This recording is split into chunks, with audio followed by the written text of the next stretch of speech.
Digital comics are a game changer. Now, don't get me wrong, my physical collection still grows by like a dozen issues every week or so, but something about having access to thousands upon thousands of comics in a small rectangle that fits in my pocket, it just works for me, especially as a busy dad. But my favorite app for reading digital comics right now is Global Comics. Global Comics is basically the home of indie comics. You've got publishers like Dynamite, Dark Horse, Image, and now DC. So if you can go to comicsaredope.com/global, you can actually save on their annual gold pass while supporting the channel. So again, visit comicsaredope.com/global to save. All right, guys, I feel like I say this every week, but this week's episode is very much a special treat. If you guys have been following the channel, then you know that for quite some time, I've been looking forward to the Family Odysseys line being launched at Ghost Machine. I did not know I'd be waiting all year for it, but it just makes me even more excited that we're finally here to celebrate this launch. And joining me today are three guests. Yes, three special guests. It's my favorite band. It's two Pete's and a Francis. So please welcome Peter Snejberg, Peter Tomasi, and Francis Manapul. Hey, everyone. Hey. So guys, we're finally launching the Family Odysseys. And like I said, I've been really excited about this for quite some time. And I don't even know, I do know why. I'm a family man. I've got kids. I'm relatively new to comics.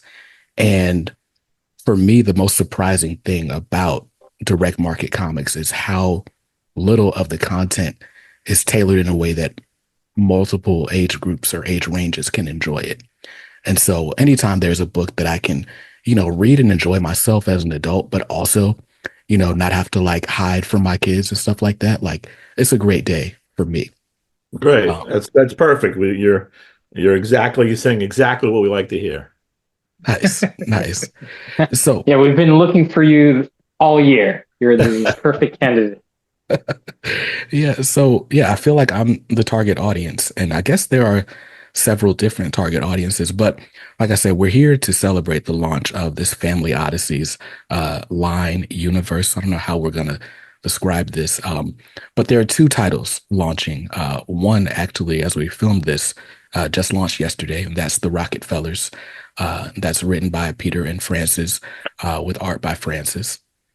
Oh, look at that. Oh, wait. Okay, good. I don't know why I thought I had spotlighted people by accident. Hey, let me not do that.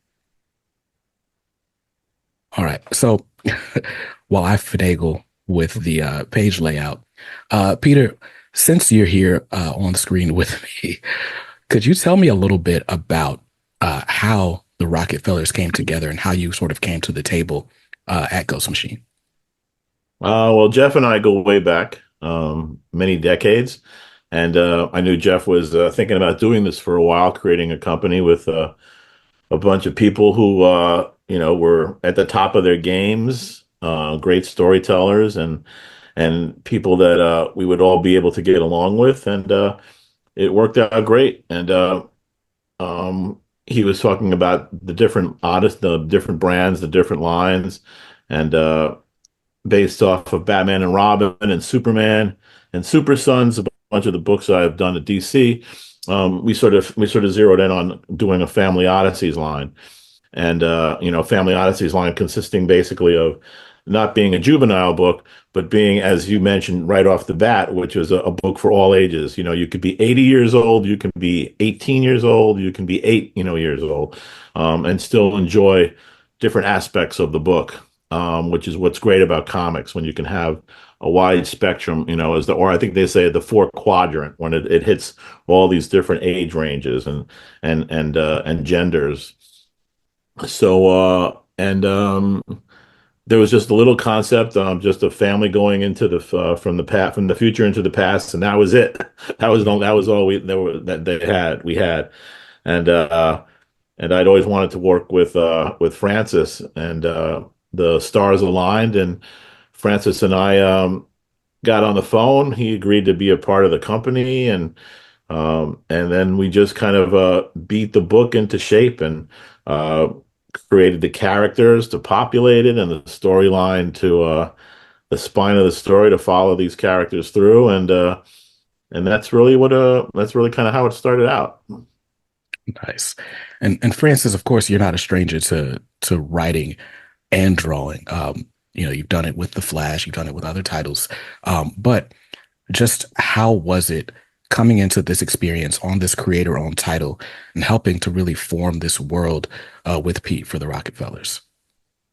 Yeah, I mean, to tell you the truth, this was the main initial draw, because at this point in Ghost Machine, I knew Jeff personally, I knew Peter personally, and I knew Jay a little bit. And the rest of the Ghost Machine crew, I only know them from their work, right? So I've been obviously a long time admirer of their stuff, and I knew what the company was about. But really, it was when Pete and I started talking about what we were going to do, that's what really sold me into being a part of this thing, right?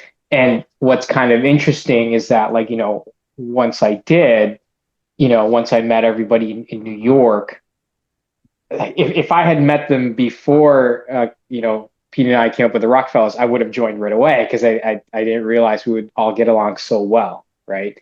And really, so much of the process is from how the collaborative process works. That's really the main thing that's made this feel really special to me, because like as you said, I wrote in the past with Brian Bucciolato.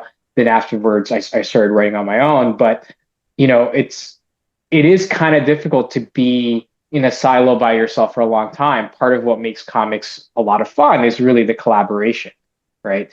So getting to work with Pete, who I met back when we were in the Bat Office days. So that's really how we struck up our friendship, and we just stayed in contact.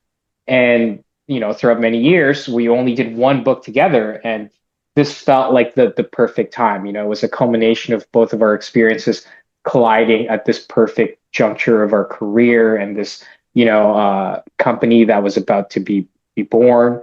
It was just the right time, and it was the right people. So. For sure. So, Pete Snejberg, we got to differentiate between these Petes. Who wants to be Peter? Peter S. Okay. Yeah. So, Peter S., you are doing the art for a series called Hornsby and Halo. And for this one, the concept just is so interesting to me. It's out next week, the 27th of November. And so, well, by the time the audience hears it, it'll be on stands.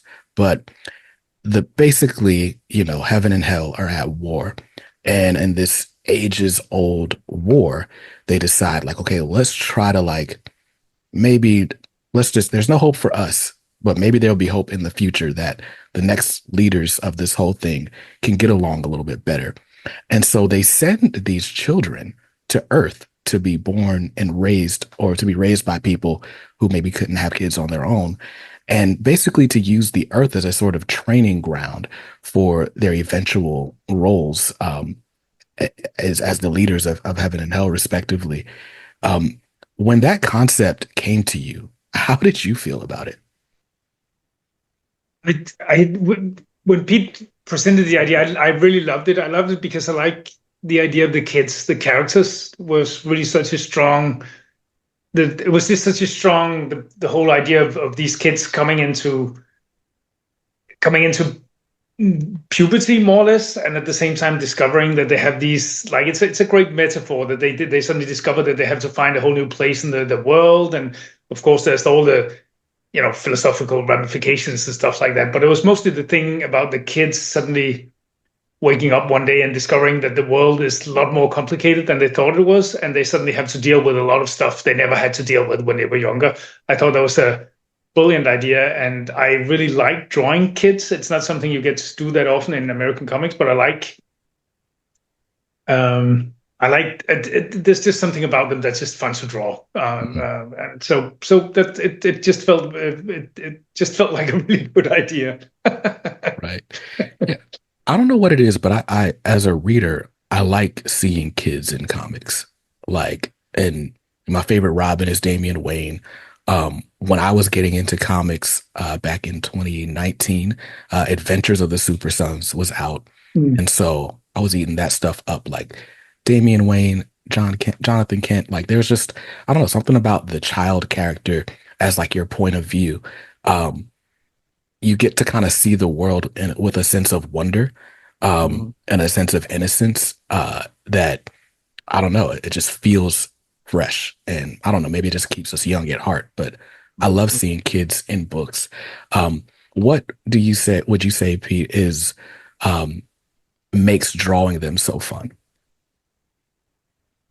I guess it's just that kids have the spontaneity. It's the body language. They just have the spontaneity. They just have a lot more body language than grown-ups have. I mean, at least as long as you're not drawing, superheroes. Superheroes have a lot of body language, but kids have that. They have that bounciness. They have that. There's just something and it's the same way with them as characters, that they have an openness to experience that fits really well with comics, because it's just about characters going out and having adventures, and that's just a lot easier when it's kids. When it's grown-ups, you have to invent all kinds of reasons why they have to do these things, and kids don't need reasons to do that. That's what they do because they're kids. For sure. So Peter T, Peter J, excuse me. What would you say? Because you've got two very different books here with Rocketfellers and Hornsby and Halo. What would you say has been the most fun part about kind of building each of these worlds? I think it really just boils down to collaborating with the two distinct knuckleheads that I'm working with. that's awesome. Francis and Peter S are they each bring their own distinctive voices, their distinctive views and angles on the material, and that collaboration just enriches everything, and it's just like, I forgot who said it earlier, but it's so much more fun to be working in a real atmosphere of give and take, and of just being able to bounce stuff off each other and not be isolated. A writer's life, when you're writing by yourself and you're not collaborating as much, be it screenwriting or comic books, there's an isolation aspect of writing, as it is for artists also.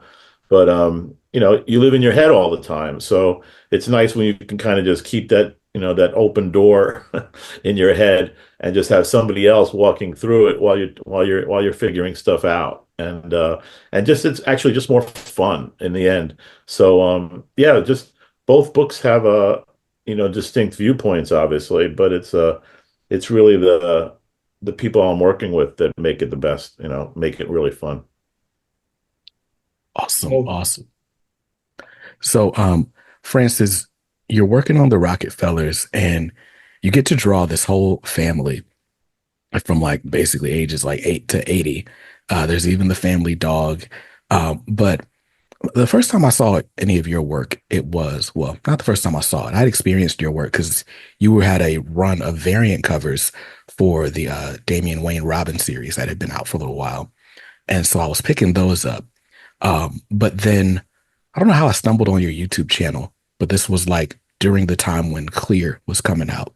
And for those who aren't familiar, Clear was from a Comixology original, and it's written by Scott Snyder, and Francis does the art. But that book just feels like an excuse for Francis to draw like as many things in as many distinct styles and just play as much as possible. And it is just a treat to read. But you had a vlog and you were like kind of going through your process, like finishing up pages. And there's like a real like Casey Neistat aspect to your vlog. And I don't know, something about like watching those webisodes, if you will. I was like, oh, this guy, we could vibe. Like, I like this guy. But you've obviously got a real sense for art, for visuals, for storytelling. What is it about you that feels like I've got to just level up story, no matter what form it takes? If I'm in video, it can't just be a talking head. Like there's got to be something interesting going on. Like where's that come from? Yeah. Thank you so much, by the way, Casey Neistat. He's incredible. It's funny because like I fell into a rabbit hole when I was effectively during the pandemic. I was trying to relearn how to use a camera because I felt like I needed a hobby, Mm. right? Because at that time, prior to that, I was writing, penciling, inking, and coloring Trinity, and I felt comics out, right? So I picked up a camera again to try to have a different outlet for creativity. And the long and short of it is that I burnt myself out doing everything. So my next project, I started working on it with Scott exclusively as an artist, right?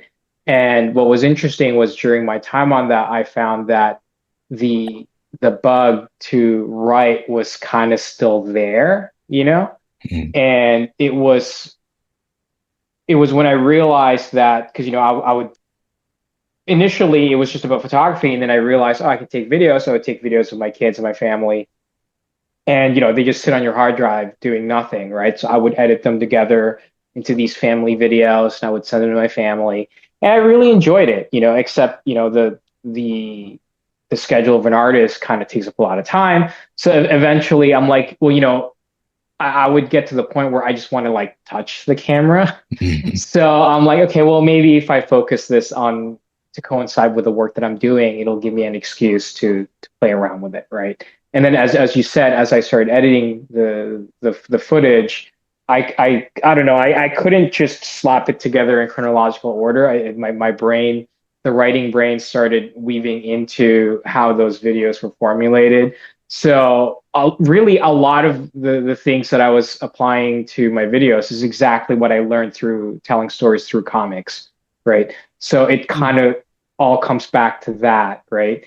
And lately I haven't been as productive in the video side of things because Peter and I are pretty knee deep in the production of the Rockefellers. So yeah, I mean, a lot of it is really just I guess an interest in telling a story and tinkering. I like to tinker, and I like to turn rocks over to see what's underneath it, right?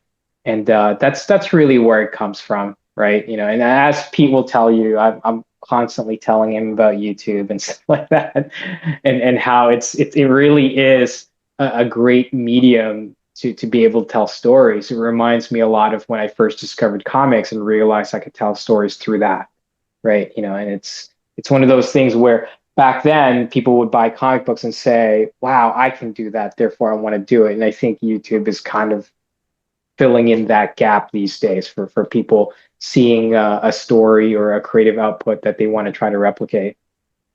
Yeah, for sure. I like the varied styles that you get on YouTube, right? Like there's a lot of complaints about like how big studios aren't funding like rom-coms or what have you anymore. It's all like big budget action, like blockbuster films.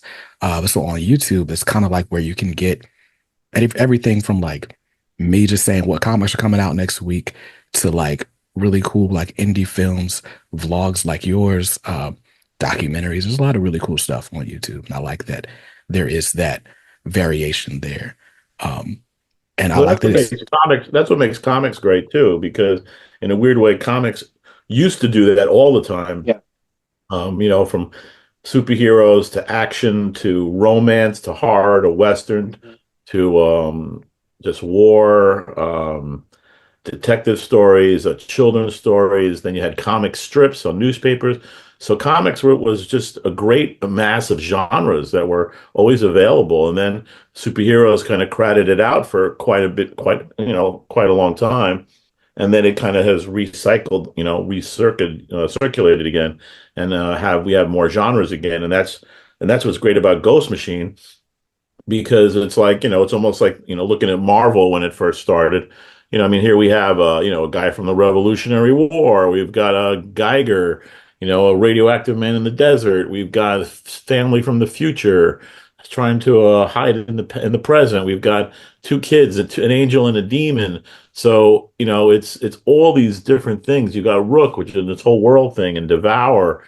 Um, so many different genres, all in this one company, and a small company at that. And we're putting out all these different genres, and it's really interesting and a great time to be, I think, to be a Ghost Machine reader, to come on, to be right here at the opening salvo of this stuff, because it's like that Marvel time where it was like an Iron Man, a Spider Man, a Norse god, a guy on a motorcycle with a flaming skull. I mean, all these different genres are available, and Ghost Machine is I think really giving them to readers with an incredibly high level of quality. Yeah, and I think one of the things that we've done pretty well is open the doors in our process, right? Because I think,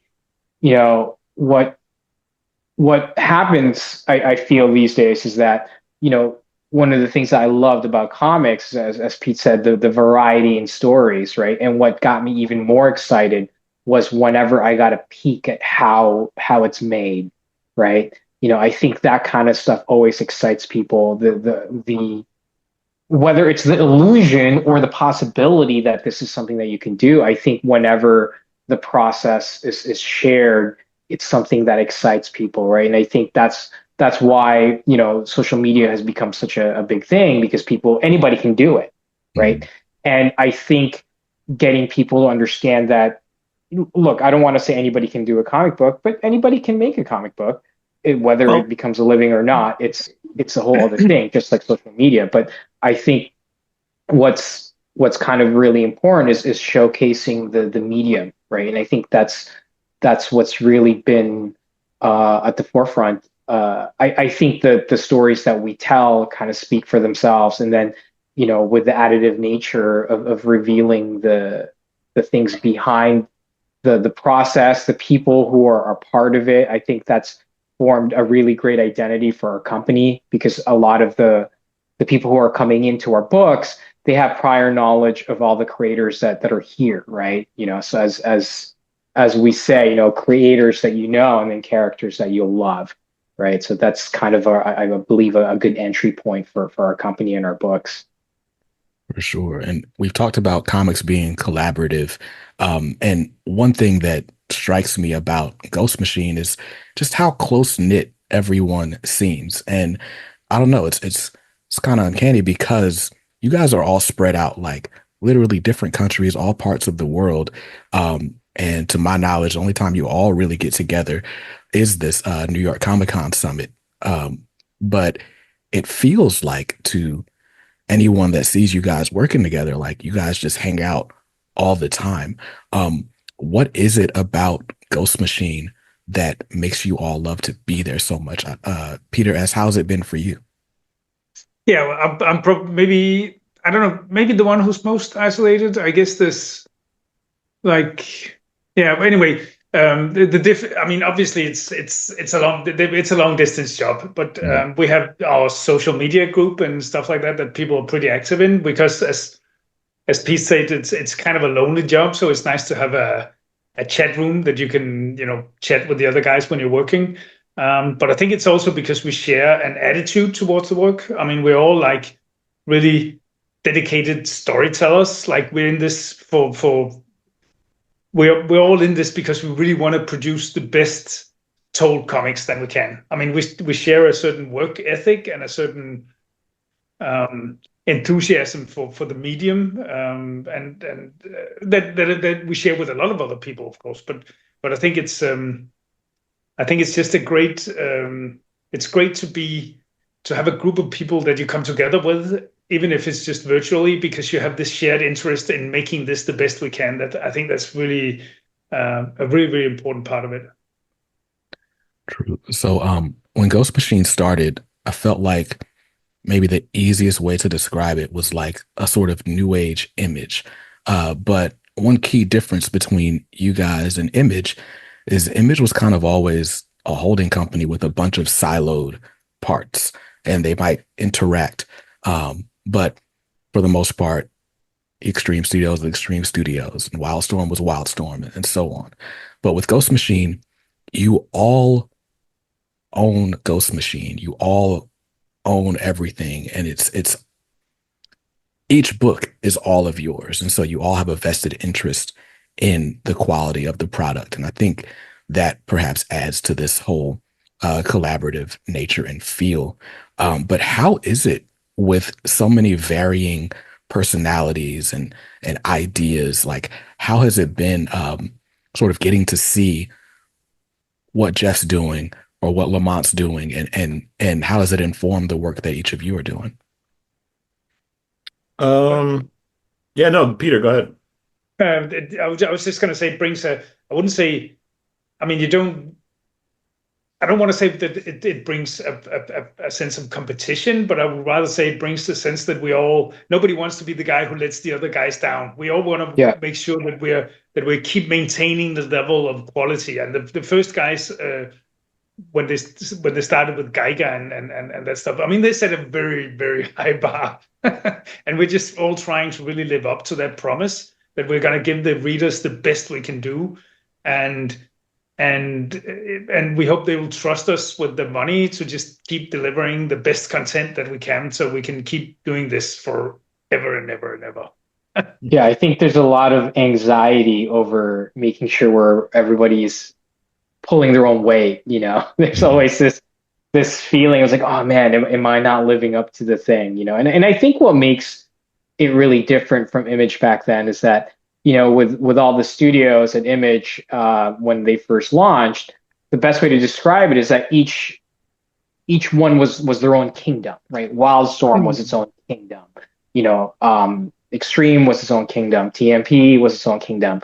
But in this case, we have one kingdom and we're all running it together. I think that's the main difference, right? So it's kind of it really behooves us to work together cohesively in order to make this kingdom run in a perfectly oiled manner, right? And I think that's where, as Peter has said, there's this. It's not a sense of competition, but more so a sense of not letting the other guy down, right? It feels like we're all running in a what do you call it? Like a four-legged sack race, I guess, right? And you don't want to be the person that's falling down. So when the other person hops, you got to make sure to hop in line as they are, right? So there's a lot of that, right? So and as you said, because we own everything together, really.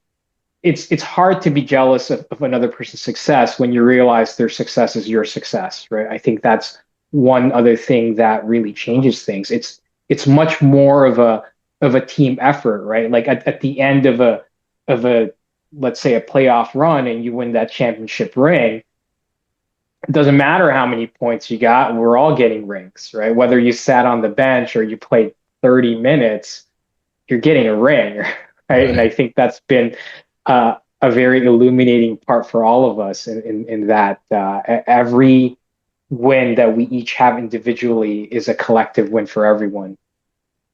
Right. And it's just even even the people, the talent, in the front lines, but behind us, there's like a whole machine also too. That's, from marketing and publicity and just, logistics and editing and all this great stuff. It's, and then the movie TV side, the people in the development in those areas, there's a lot of great people with really great skills, all behind us too, and we're all everybody's just like Francis said and Peter said, we're all pulling it for each other because it's all hands on deck because it's our ship. Everybody owns a piece of the ship. For sure. And so this very much feels like the Family Odysseys is kind of they're grabbing the baton for year 2 of Ghost Machine, though there's plenty of other stuff coming. But this feels like kind of like all right, if you didn't get on Ghost Machine before, jump in here, and then there'll be other stuff to check out as well. Do you feel like a certain sense of pressure? Like, what's the goal for Family Odysseys as this whole experiment continues to come together? Yeah, I think the pressure's definitely there. Sorry, go ahead, Pete. No, I don't know if I don't know if I don't feel any pressure really. I think on myself, I just want to make sure, like we said before, that the books are up to snuff. The books are great, and you know, people will find them, read them. Retailers will push them because they're high quality, and they offer great entry points into new characters and new stories at an early stage. So yeah, I mean, um, it's a it's in a weird way. I kind of haven't looked at it as a second wave. It's sort of been a very just the certain books were ready, other books were not, and just timing was everything, and we just wanted to make sure that there was a nice continuity, I guess is the best way to put it, of of of newness coming out at certain points of the first year. And now that we're wrapping it up, I can't believe this year's already over. We've all launched really strong. Hornsby and Halo's out next week, and we're hoping for a sellout on that too. But it's like not a sellout for numbers, for money. It's like, Pete and I, working on the book, and after now, Francis, we had our sellout. It's like, we want people to see this book that we're all putting so much hard work into and so much passion into.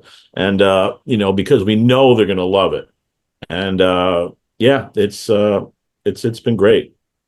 Yeah, and I think strategically too, I think by spreading out the launches, it doesn't put too much pressure on the retailers when we initially launched, right? It doesn't cannibalize on each other's numbers. And I think now that we're about a year in, it allows also the retailers to understand the quality of the books and how they've been connecting with the readers, right? Mhm. And I mean, to tell you the truth, with regards to pressure, really, the only time, most of the time, once you're doing the work, you're not really thinking about pressure. You're not thinking about anything external. You're kind of just thinking about the work. It's actually times like this where we sit around and we pontificate on the work that we've been doing. Then we feel the pressure, right? Right. Thanks a lot, man. No problem.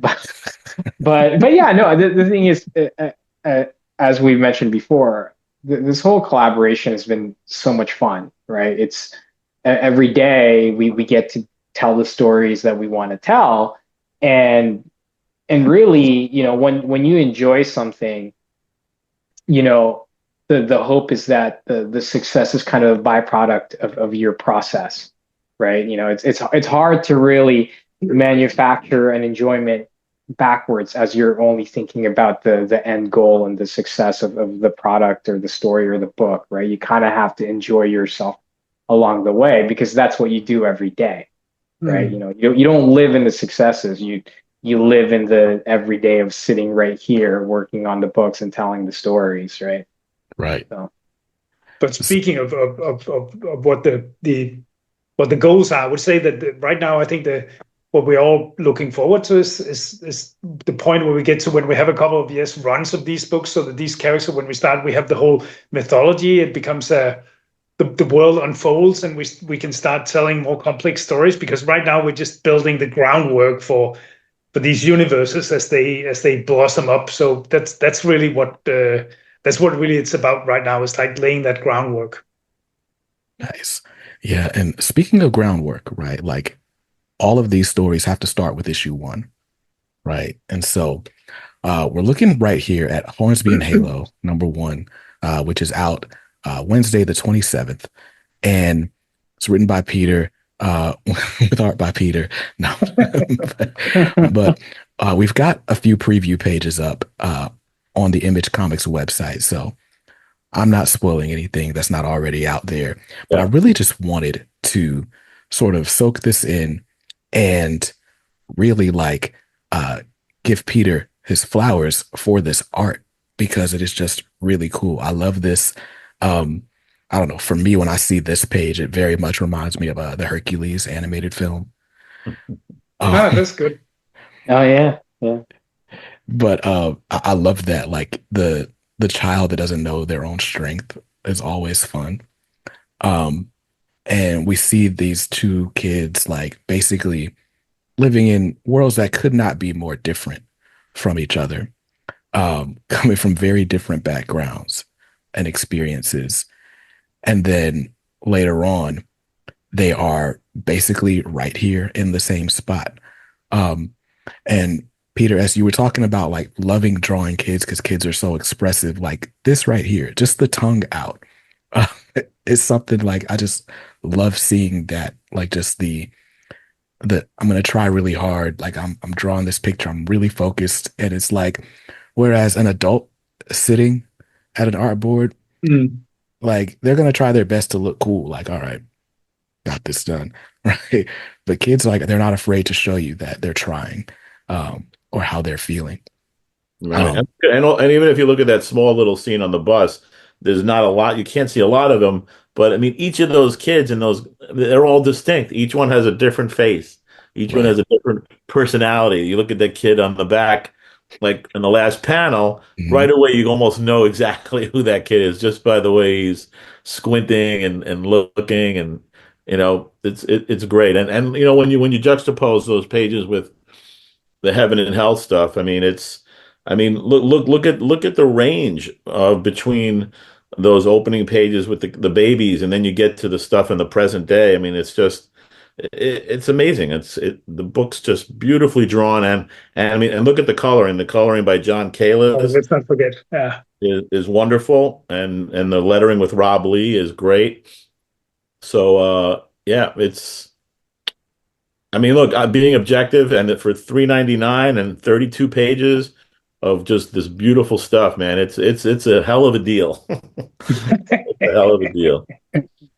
Oh, it absolutely is. And Ghost Machine, we've already, gotten a bit of a look at just what the quality is, right? Like when you see these books, like they've got the cardstock covers, like they really just feel good. Like they're printed on high quality paper. It that very much feels premium. What I'm looking forward to are more of these collected editions. Like I'm hoping that every book gets one of those super oversized books like Geiger did. Um, Oh, Because we're all looking forward to that. oh yeah, well, that's the plan. I mean, I know Junkyard Joe, I think, is coming out this month, maybe next week, or maybe, yeah, I think it is next week. The deluxe edition, just like the Geiger one, and obviously we're all looking forward to the Rocketfellers and Hornsby and Halos deluxe edition. So yeah, we all love that stuff on the shelves. All comic people love, even comic readers. We all get crazy about our spines up on the shelf. mhm, Yeah. So, yes. And so yeah, so speaking of Rocketfellers, right? Rocketfellers #1 came out this week, and I gotta say, it blew away my expectations, right? Like I just saw the creative team and I was like, okay, cool, I'm down. Like whatever they're doing, I'm gonna buy it. But then you open up this book, and I should probably have pulled it up. Let's do that. But you open up this book, and Francis, your art is just, it's great. Like, and I mean, every superlative I can list for Peter is it's the same. Um, Obviously your styles, It's an amazing looking book. It's right? it's it's an amazing looking book. and you know what? It's even more amazing in person because we didn't get our comps yet. I went to the store yesterday to actually see the book for the first time, to be able to actually hold it in my hands. And I was really blown away. I mean, it is a great looking book. The paper and like you said, the cardstock brand, and I mean, just I've seen it obviously on the other Ghost Machine books, but now to just see this stuff, it just wow. I mean, it really felt great. It's a real high quality piece of art, really. I mean, it's not a product. It's just a real great piece. When I came home, my wife saw it because she never reads any of my comics in 30 years. She picked it up, and all of a sudden she's like, "Oh, let me see this." And she started looking through it, and she's like, "Oh my God, you got to tell Francis how much I love this stuff." So, Hilarious it's that thing.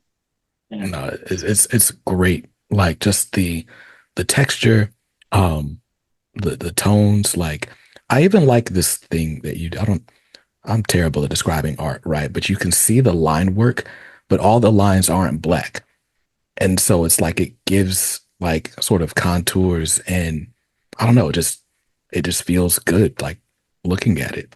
I don't know. Yeah, Sorry. it's just a way to soften the line work. I'm a fan of animation, and sometimes when you see the outline on Bugs Bunny, it's not black, right? It's like a darker gray of Mm, the skin color, right? And I just feel that adding a little bit of that creates a softer feel, And mhm. then a lot of the textures that you're seeing in the background is I actually took a piece of paper and I used to ink wash my work, but since then I've stopped doing it because it's a little bit cumbersome to color. So what I did was I created some textures separately and then I would lay it underneath in the background, right? Because like I was looking at things like the way 101 Dalmatians looked, that original Disney cartoon.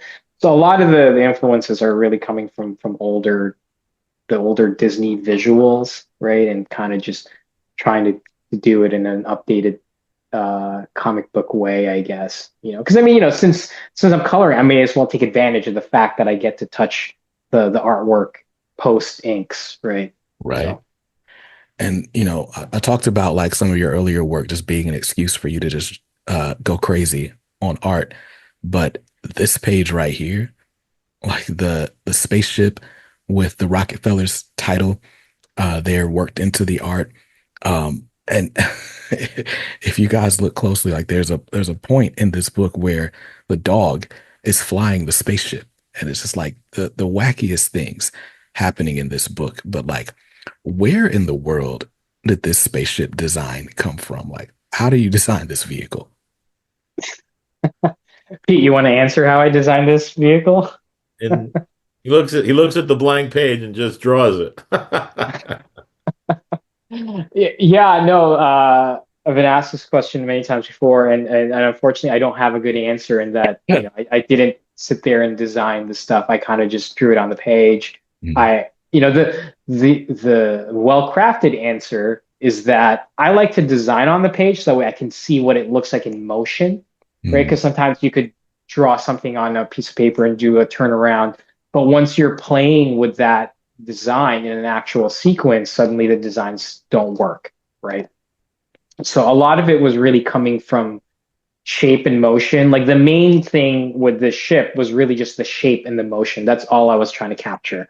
mm, The other details kind of was negligible. The rest of it was primarily shape and movement. And then with the suits for the family, it really just came from color design, right? mm, Their ship and the family, they're very warm colors. They're in the warmer family of colors. And because I knew that the environment that they were going to be in was going to be cold and blue. And that also dictated the colors of the villain, right? Which is in mm, complete contrast to the characters. And a lot of it was I don't know if this is true or not, or whether it's an anecdote or whether it's factual. But somebody once said that, they're like, do you know why the Hulk is green, right? And they were saying that because it was going to be in a desert environment, everything was primarily going to be orange, and green is complementary to that color, right? So mm, that's always stuck in my head. So since I knew that the origins of the family was going to be first portrayed as they're running through an ice field, everything just kind of went towards a warmer color. And a lot of it has to do with the fact that it's the warmer something is with regards to the color spectrum, it makes it much more inviting, right? mm, So the idea is for the reader to feel a subconscious uh, sympathy and connection with the characters right away through color and design, right? So that's the smart answer, is that's why I didn't design this stuff. mm. But yeah, I as Pete said, I kind of just came up with it on the page. Got you. Now, Peter S., I know you've got to go. But before you do, Hornsby and Halo is out November 27th. Cover price is just $3.99. Um, for anybody who's still on the fence, why should they go out and buy this? They they should go out buy it because then we can make many more of them. That's a good reason. No, they should buy it because it's a really fun, entertaining book. It has adventure, it has humor, it has drama, it has, it's just a good old-fashioned comic book with a lot of stuff happening and characters that are going to engage you. And I hope people will really enjoy it as much as we've enjoyed making it. For sure. I love the sort of interplay that comes with this, like just opposites, right? Like, and even, I don't know, I don't want to spoil anything. The book hasn't come out yet, but even like the way these kids grow up might be opposite from how you think. Like, who's nurtured well, who's, feels abandoned, like who is angry, I really love the interplay in this character work. So I'm super, super excited to get this book in my hands as well. But Peter, I just want to say thank you for your time before you got to jump off. You're very welcome. You're very welcome. It's been great. Thanks for having us, and enjoy the rest of your day or evening or whatever it is over there. The rest of your day, I guess. Yes, sir. Thank you. You do the same. Okay. Bye-bye. See you, Pete. Yeah, see you, Pete. Hi, Francis. So for the audience, because I just realized I never really pitched the Rocketfellers. And what we have in this series is this is a family book. I think the way I tried to distill it for the pull list was like, it's kind of like Fantastic Four meets The Incredibles, and probably with a little bit of the Jetsons mixed in there. Like, I love that there are all these different characters at all these different age ranges, from like your grandmother to your kids. And, I feel like everybody that reads this book is going to pick their favorite Rockefeller pretty early on. And then you get flung into this action. And okay, by the time you guys see this, it's been a week. So I'm gonna spoil just a tad, right? This family from the future gets dropped into the present. And I don't mean like the present, like, oh yeah, like some kind of modern time. I mean, like they get dropped like right now.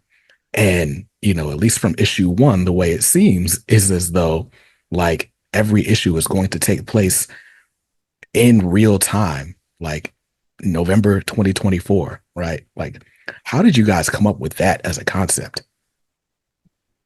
Well, seeing when the books were coming out, November and especially Christmas, we were coming out in those back 2 months of the year. We were really keen on, like comics used to do a lot of back, when I was growing up, especially, they really tried to time the seasons for the books. And there's something to be said about doing that. It kind of keeps it in the zeitgeist of people reading it. The readers really kind of, I think they make subtle connections of that, because then suddenly they're experiencing the same outward atmosphere, surroundings, time of year, or even holidays. Even if it's Christmas, obviously there's no snow in Florida, but it's still Christmas. So, I think that seasonal stuff has a nice vibe to it for readers when they're going through it. And yeah, it's a lot of fun. I think people will enjoy it, and even in a back way, in the back of their heads, subconsciously, excuse me, if they're not even thinking about that at the moment, suddenly they'd be like, oh, and that kind of thing. Those kind of seasonal stories also give you stories, because like we were able to say, okay, it's a Christmas story. How do we do something really cool and weird and strange? And we do something really cool, weird, and strange, and and there's nothing to say that we can't do that through the rest of the year, be it Valentine's Day, be it, whatever else comes up through the course of the year. So there's little holidays. There's enough Hallmark holidays that that books can definitely relate to if they want to, or if we want to. Yeah, I mean, this is where that year-long wait that you had to endure gets to rear its advantages, right? Because knowing that we were going to be launching in November, and with it being a family book, it makes a lot of sense for it to center around, American Thanksgiving, right? That's a very big family thing in the US. I'm Canadian. We have our Thanksgiving in October, but I don't think a Thanksgiving book in October would fly well over there. So we were able to really formulate stories around that, right? Because and I think in in a very relatable way, I think as people are experiencing those seasons, we're able to um, expand on that experience, right? So, like, imagine as you're experiencing Christmas, imagine if your neighbor was the Rockefellers. You want to know what they're doing? Well, you want to know what your weird neighbor is doing who you never see? This is Right. what they're doing. You know what I mean? They're just trying to get a Christmas tree, right? And so much of it is that, right? There's a experiential element to it that feels very familiar and yet um, skewed or exaggerated by their future. I don't want to say rituals, but the things that they're accustomed to in the future that we just don't have, right? Yeah. So we're able to create an immediate connection with the reader because they're immediately seeing the contrast between what's going on with them at the moment and then what this family is going through and how they deal with it in a very different way. So they're able to immediately latch on to the whole concept of fish out of water or man at a time idea, right? Yeah. It's And kind of meta, I guess. for sure. And the Rockefellers, like, I don't know, for as much as it's like I'm excited because it's like it's a book featuring a family, right? Like you get all the feels that you feel in your family. It's not all like, oh, hey, we're big, happy, we're together, we're excited. Like there's tragedy, there's heartbreak, like there's a lot that happens even just in that first issue.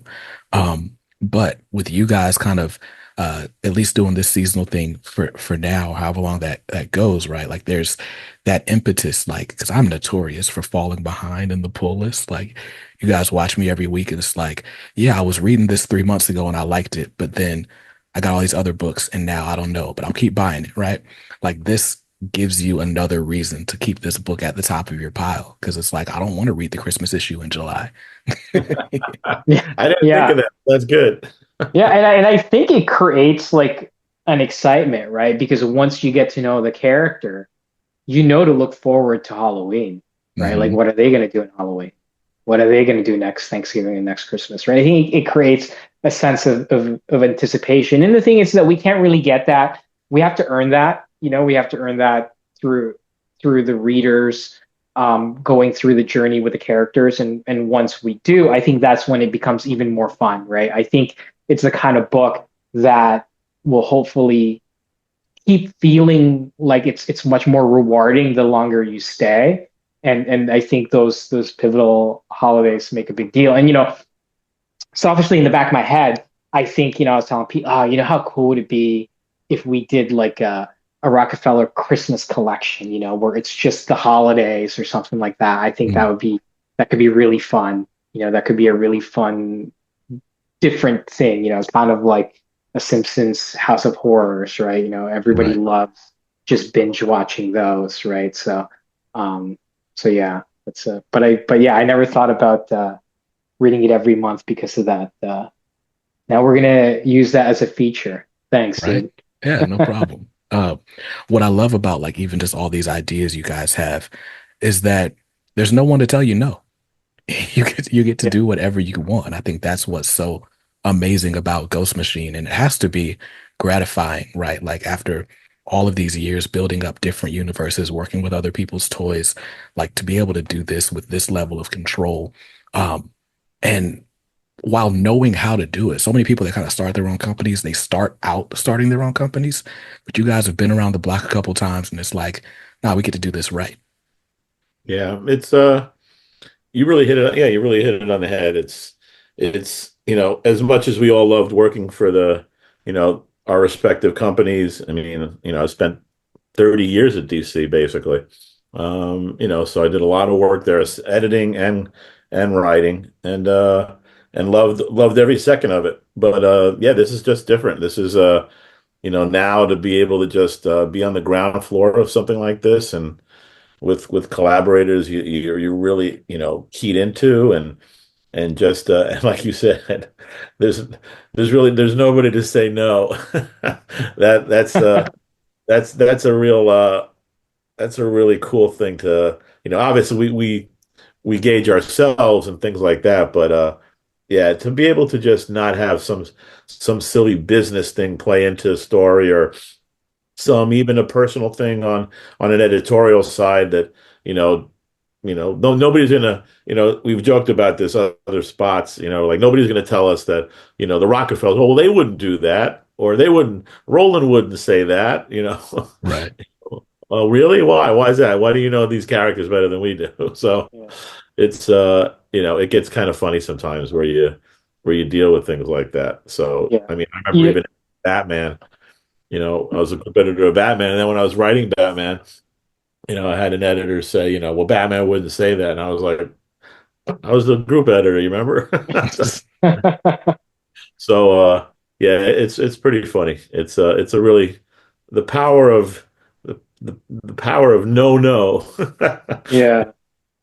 What Pete mentioned earlier as well is that even though we've been around the comic book block a few times, I think it's really important to also like give the crew behind the scenes like a lot of love. I think they've worked so hard in making this as smooth of a transition for us as possible, because at the end of the day, our main focus is the creative aspect, but obviously the business side of things, the structure needs to be in place, right? So everybody behind the scenes, has worked really hard to make sure that and ensure that we're able to do what we do to the highest of our capabilities, right? And what's interesting is that I was thinking about this the other day, Pete. I was talking to somebody from the big two, and we were just we're just catching up, and I was kind of just thinking about how, oh man, I love that character. I would love to work on that. And then I started thinking, okay, well, the structures of those are so different, right? Because like one of the things that we do have here in the company is the level of involvement that we have is so expansive that it's hard to think about going backwards and just doing just that, right? Because within this company, it's very easy to call Mike or Corey or Rebecca or Kat or Danny and and talk about marketing material or publishing ideas, right? It's hard to put that genie back in the bottle, right? Because now that we know that the reach of what we could do with our work is so much more expansive than before, because at the big two, you do the work, you send it off, and then off to the ether it goes, right? It goes Right. into this void. But here, just again, just the level of involvement that we get to have, I don't know how you take that away. Yeah. It's like if you've ever driven a manual car and then you go back to automatic, as easy as it is to go into autopilot or auto drive or cruise control, that level of control that you have when you're driving a stick and you hear that rumble because you're about to stall or whatever, right? It's strange that feeling of involvement feels so natural, right? It's like taking your shoes off and walking on the dirt and feeling that ground and feeling connected. It's hard. Yeah, it's just hard to roll it back. It's hard to roll it back Absolutely. once you have that access. Yeah. It's just pure freedom. Yeah. No, and that is amazing. I'm really happy for you guys that you get to experience that. I'm loving the work that you've put out so far. There's no indication that I won't love what you continue to put out. So I'm down. I'm excited to be here from day one. And before I let you guys go, I just want to just kind of give you your flowers. Like I really do appreciate the work that you do. Peter, you are part of the reason that I have this Wednesday habit. Like when I was getting into comics, you were writing Detective Comics, and I came in on like the last 10 issues of the Batman run that was going on at the time, and it was like it just didn't always vibe for me. But I could always count on Detective Comics coming out the next week and just being amazing. And they were short stories. They were, fairly quick story arcs. But that Mr. Freeze story, with Right. Nora, like, getting cured and everything that came from that, I was just like, man, this is amazing. So thank I you. appreciate that. Thank you. A lot of hard work went into that story, and beautiful art by the great Doug Mahnke too. So, Mhm. yep. Yeah, no, that time period was special. And I guess it's always going to be special for me because some of the first comics I read, but it was just really cool. Like going to the store on my lunch break at this super boring dead end job I was working and having that to look forward to. So, Okay.